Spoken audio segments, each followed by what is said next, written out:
Assalamu alaikum viewers, thank you for joining me on Maths Drive. Here today our topic is angles formed by parallel lines and transversal. और आज जो diagrams हम discuss करने वाले हैं इसमें first of all this diagram जहाँ पर हमारे पास ऑल्टरनेट एंगल्स बन रहे हैं, सेकेंडली दिस वन जहाँ पर हमारे पास पैरेलल लाइंस हैं और मिडल में एक एंगल है. इसको हम देखेंगे कैसे अननोन एंगल्स को फाइंड करना है. We will discuss this one, how to find the value of B in this angle, and also we will discuss this diagram कि इसमें unknown angles हम कैसे find करेंगे. These are some complicated diagrams. So let's start from the first one. इस diagram से हम start करते हैं. इसमें हम देख रहे हैं कि हमारे पास कुछ angles जो हैं वो हमें F की फॉर्म में given है. So how to find the value of F in this diagram? First of all हमें ये देखना है कि ये एंगल्स कौन से एंगल्स बन रहे हैं हमारे पास, ये कौन सी कैटेगरी में फॉल कर रहे हैं. So these are the alternate angles. क्योंकि ये हमारे पास ट्रांसवर्सल है, these are the parallel lines, और पैरेलल लाइंस के ट्रांसवर्सल में जो एंगल्स हमारे पास इंटरनली ऑल्टरनेट साइड पर बनते हैं they are called alternate angles. और ये alternate angles are always equal to each other. So हम यहाँ पर इनको इक्वल लेंगे. So we will write 2f plus 6 equals 3f minus 23. So to find the value of f हम क्या करेंगे, इसको रीअरेंज करेंगे जैसा कि हम अलजेब्रा में सीख चुके हैं. 2f minus 3f equals minus 23 minus 6. 6 moves on the other side and 3f moves on this side. Now 2f minus 3f will give us minus f. Minus 23 minus 6 will give us minus 29. Minus will be cancelled out by minus and finally f is equal to 29. So this is the value of f which we have find out. अब हमें check करना है कि क्या हमारी value सही है. Exam में आप देखें क्योंकि alternate angles must be equal, क्या f की ये वैल्यू लगाने से क्या दोनों आंसर्स हमारे सेम आ रहे हैं. So let's check. हम यहाँ पर 3f की वैल्यू 29 लगाते हैं minus 23. So when we will solve it, 87 minus 23, which will give us 7 minus 3, 4, 8 minus 2, 6. इस पे चेक करते हैं. 2f plus 6, 2 into f की वैल्यू हमारे पास 29 plus 6, 58 plus 6, it gave us 64. So our answer is right. The value of f is equal to 29 degree. So we have find it out. अब second diagram को discuss करते हैं. Okay let's see. इसमें हम देख रहे हैं कि हमारे पास दो पैरेलल लाइंस तो हैं. These are two parallel lines but one angle is in the middle और यहाँ पर कोई लाइन मौजूद नहीं है.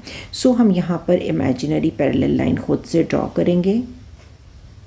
आप इसको डॉटेड में भी ड्रॉ कर सकते हैं. अब अगर ये पैरेलल लाइन है और दिस इज़ द ट्रांसवर्सल, हम सिर्फ इस वक्त इस ट्रांसवर्सल को कंसिडर करेंगे जो यहाँ पर आ रहा है हमारे पास. So we can see that ये अगर पैरेलल लाइन जा रही है and this is the transversal, these are two parallel lines. Now we are considering this one and this one, और इसमें ये ट्रांसवर्सल आ रहा है. So this is 128. तो इसका ऑल्टरनेट कहाँ पे आएगा? It is over here. So this will be 128 over here. So हमें दो एंगल्स फाइंड हो गए. This one total is 92. This one is 128. So we have done angle at a point. So angle at a point में total angle कितना बनता है? Yes, 360 degree. So हम 360 में से अगर माइनस करते हैं 128 प्लस 92, इन दोनों को ऐड करके सब्ट्रैक्ट करते हैं तो हमारे पास ये वाला थर्ड एंगल निकल आएगा. So we will do 128 plus 92 will give us 220. 360 minus 220 will give us 140 degree. So the angle over here is equal to 140. यहाँ पर जो एंगल बन रहा है इसको हम रेज कर देते हैं बिकॉज इसकी हमें ज़रूरत नहीं है. अब ये 140 डिग्री एंगल जो है ये इस एंगल का ऑल्टरनेट एंगल बन रहा है, सो यहाँ पर भी हमारा 140 आ जाएगा। इन दिस वे हम अगर एक पैरेलल लाइन ड्रॉ कर लेते हैं तो हम ऑल्टरनेट एंगल्स को फाइंड कर लेते हैं। So angle A must be equal to 140 degree. इसको देखें नेक्स्ट डायग्राम, इसमें क्या आ रहा है हमारे पास, ये एंगल हमारे पास जो आ रहे हैं, दिस इज़ द एंगल। अब हम वर्टिकली ऑपोजिट एंगल कर चुके हैं, सो अगर this is 2b - 2, so this will also be 2b - 2 whole degree. Now the internally these are the internal angles, the two internal angles. The two internal angles, when we are adding two internal angles, the answer must be 180. So we will use this property, 4b - 10 plus 2b - 2 equals 180 degree, because this one angle and this one angle, over here this angle and this angle, both of these are internal angles, और इनको जब हम add करेंगे तो हमारा answer 180 आना चाहिए। सो इसी प्रॉपर्टी को यूज़ करते हुए हम 6b - 12 equals 180, 6b 180 plus 12, which will give us 192, and b will be equal to 192 divided by 6, which will be equal to 6 3s are 18, 6 2s are 12. b will be equal to 32. b will be equal to 32. Last diagram, ये थोड़ा complicated है, लेकिन हमें अगर इसको बहुत तवज्जो से करेंगे तो it will be very clear to us. कैसे करना है इसको, हमने एंगल फाइंड करना है c, this one angle. So this is the parallel line. सबसे पहले अगर हम यहाँ पर एक पैरेलल लाइन और ड्रॉ कर लें, so I have drawn these parallel lines. अब ये पैरेलल लाइन के लिहाज से दिस इज़ 28, सो यहाँ पर कौन सा 28 होगा, इसका ऑल्टरनेट एंगल कहाँ बनेगा, इस 28 का ऑल्टरनेट एंगल बनेगा यहाँ पर, this is 28। We know that this 94 and this total is 94, और उसका एक पार्ट हमारे पास 28 आ गया है।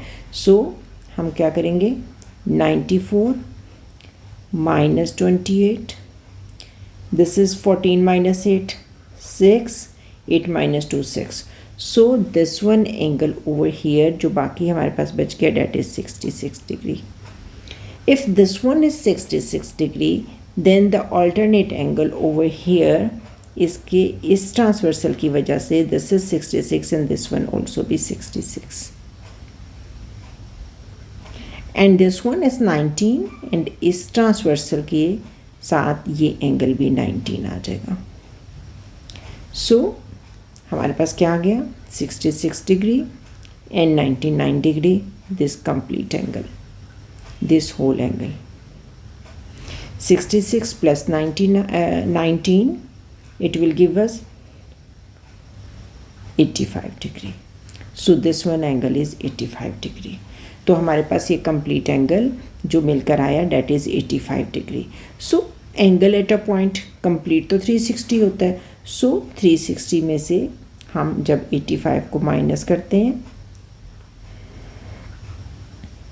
15 minus 8 will give us 7 and 2. So finally our answer of angle C degree will be 275 degree. In this way हम पैरेलल लाइंस को draw करते जाएंगे सेपरेटली, हर ट्रांसवर्सल के हिसाब से एंगल्स ऑल्टरनेट फाइंड करते जाएंगे और हमारे पास फाइनली अपना अननोन एंगल इजीली फाइंड हो जाएगा। Thank you students.